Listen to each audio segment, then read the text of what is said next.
Hello दोस्तों, अगर आप हमारे चैनल हॉरिबल संडे से पहली बार जुड़े हैं तो आप हमारे चैनल को सब्सक्राइब कर लीजिए, जिससे आने वाली वीडियो आप तक सबसे पहले पहुंच सके।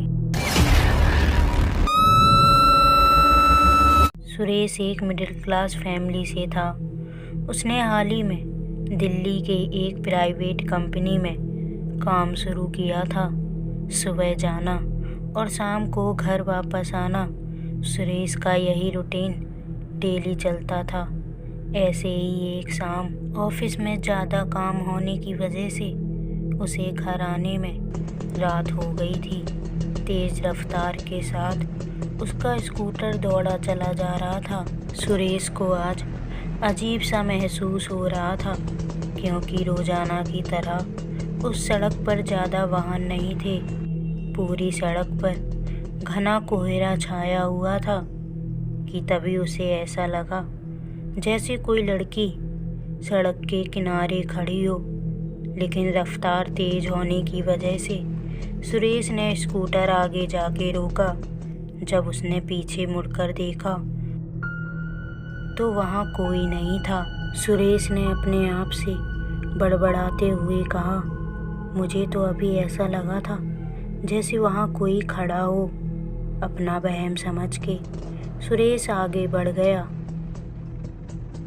रात के सन्नाटे को चीरते हुए सुरेश आगे बढ़ता चला गया। आज बादल भी अपनी गड़गड़ाहट के साथ कहर ढा रहे थे। ऐसा लग रहा था कि अभी जोरदार बारिश शुरू हो जाएगी। सुरेश थोड़ी ही दूर चला होगा कि उसे फिर ऐसा लगा जैसे आगे कोई खड़ा हो, लेकिन कोहरे की वजह से कुछ साफ नज़र नहीं आ रहा था। जब सुरेश थोड़े करीब पहुंचा तो वहां सच में एक औरत खड़ी थी। इतनी ठंड में भी उसने एक पतली सी हरे रंग की साड़ी पहन रखी थी। सुरेश ने तुरंत टाइम देखा तो रात के 12 बज रहे थे। सुरेश को अजीब लग रहा था। वो मन ही मन सोच रहा था कि इतनी रात को इस सुनसान सड़क पर ये अकेली औरत क्या कर रही है। सुरेश ने कहा, आप कौन हैं और इतनी रात में इस सुनसान सड़क पर क्या कर रही हैं? उस औरत ने सुरेश की बात का कोई जवाब ना देते हुए एकदम दबी आवाज में कहा, क्या आप मुझे आगे तक छोड़ देंगे? सुरेश ने हाँ मैं अपनी गर्दन हिला दी। वो औरत चुपचाप सुरेश के स्कूटर पर बैठ गई।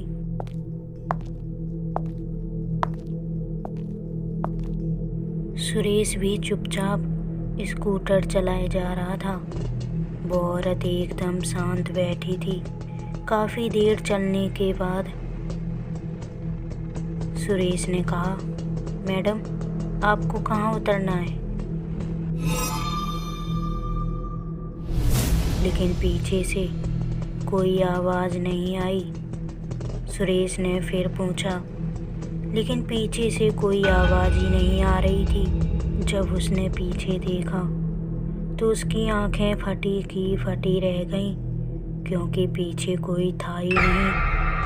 उसकी धड़कनें तेज हो गई थीं। ठंड के बावजूद उसका पूरा शरीर पसीने से भीग चुका था।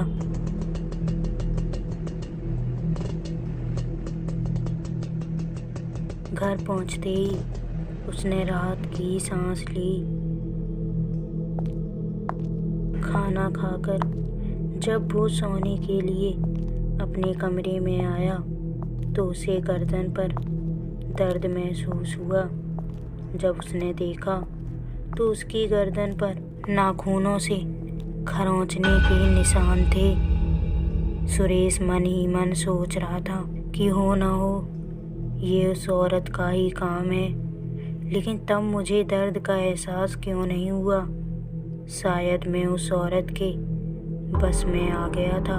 आखिर कौन थी वो औरत? अगली सुबह जब सुरेश ने सारी बात अपनी माँ को बताई, तब उन्होंने बताया कि कुछ सालों पहले उस रोड पर एक औरत का एक्सीडेंट हो गया था।